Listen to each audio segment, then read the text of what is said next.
ನಂಬಿಗಸ್ತಾದ ಯೇಸುವಿನ ಮಗನಾಗಿದ್ದಾನೆ, ಯೇಸುವಿನ ಮಗಳಾಗಿದ್ದಾಳೆ. ಇವಳು ಪ್ರಾರ್ಥಿಸಿದರೆ, ಇವನು ಪ್ರಾರ್ಥಿಸುವುದರೆ ಅದು ನೆರವೇರುತ್ತದೆ. ಯಾಕಂದ್ರೆ ಆ ಬಲವಾದ ನಂಬಿಕೆಯಲ್ಲಿ ಇವರು ನಿಂತಿದ್ದಾರೆ. ಇವರು ನಂಬಿಕೆ ಇವರಿಗೆ ಕರೆದುಕೊಂಡು ಹೋಗ್ತಾ ಇದೆ.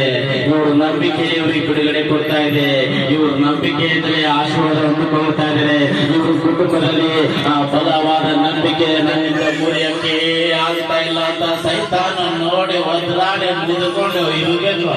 ಆ ರೀತಿ ಪ್ರಾರ್ಥನೆ, ಆ ರೀತಿ ನಂಬಿಕೆ ನೋಡಿ. ಯಾರಾದ್ರೂ ಕೇಳ್ತಾರೆ ಏನಂತ, ಹೆಂಗಿದ್ರೆ ಆರಾಮಿದ್ರೆ ಚಲೋ ಇದ್ರೆ ಹೆಂಗ್ ಮಾಡಿ ಹೆಂಗಿದ್ರೆ ಹಂಗೇನ್ ಹಾಕಿದ್ರೆ ಚಲೋ ಇರ್ತೇವೆ ಹಾಕಿದ್ರೆ ಹೆಂಗಿರ್ತೇವೆ ಎಲ್ಲ ಹಿಂಗಿದ್ರೆ ಹೆಂಗಿದ್ರೆ ಹಿಂಗಿದ್ರು.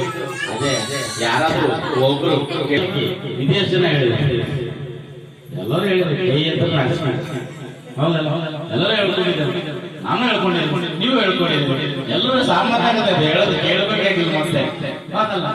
ಅದಕ್ಕೆ ನಾವು ಪ್ರಾರ್ಥಿಸ್ತಾ ಇದ್ರೆ ಮಾಡು ದೇವರೇ ದೇವರೇ ದೇವರೇ ನೀನು ನಾನು ಕೊಟ್ಟಿದ್ದೆ ಅಂತ.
ನೋಡ್ರಿ, ಈ ಮಾತು